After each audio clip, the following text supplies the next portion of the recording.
In the Carolina kitchen today, a real favorite for Sunday dinner, or anytime really. We're talking about pot pies, and we have some tips for making the process of homemade pot pies much easier to get that great taste to the table even faster. Welcome into the Carolina kitchen. Brenda Anders with Dogwood Crafters is back with us, and you were doing something, and you've got a couple shortcuts to make it even easier to make a chicken pot pie. One of my shortcuts is when it calls for chopped carrots. Instead, I just use a carrot peeler and make my little strips of carrots.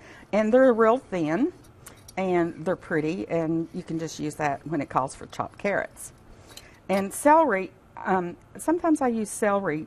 You always have a stalk or two left over, so I just put it in the freezer, and then when it calls for chopped celery, it's really, really easy to get a good sharp knife and chop the celery. So let's make the filling first, which is a half a cup of chopped carrots, so pretend that's a half a cup, and then a half a cup of chopped celery, a jar of pimento, which I used in my previous recipe, so pretend there's pimento there, and that will give you your color, and then 2 cups of cooked chicken, and this is where I get the fresh fast cut. I use already cooked chicken. It says it's all natural there. All so natural. You can get chicken in a can, just like you get tuna in a can. And this is cream of chicken soup. That is going to be the filling that you have in there. In order to make the pastry, I had half a cup of butter, a cup of sour cream, 1 egg, and 1 cup of flour.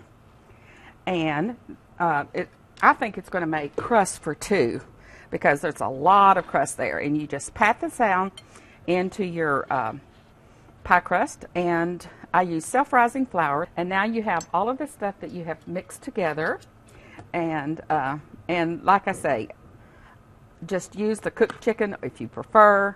You can cook something, you know.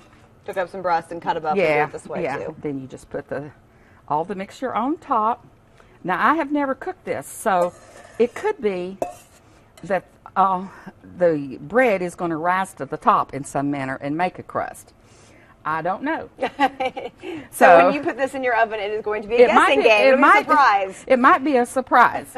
So you just cook that. Most everything is done already, your chicken and everything. You cook it for about 30 minutes. And then you cover it with cheese if you would like.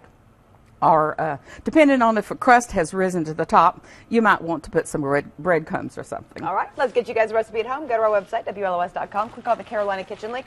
That is the fastest way. Or you can send a self-addressed stamped envelope to 110 Technology Drive, Asheville, 28803. A chicken pot pie made with a couple easy steps. Some tricks that maybe you'll use to save yourself some time. Brenda, thank you so much. Yes, we'll report later on if there's a crust or not crust.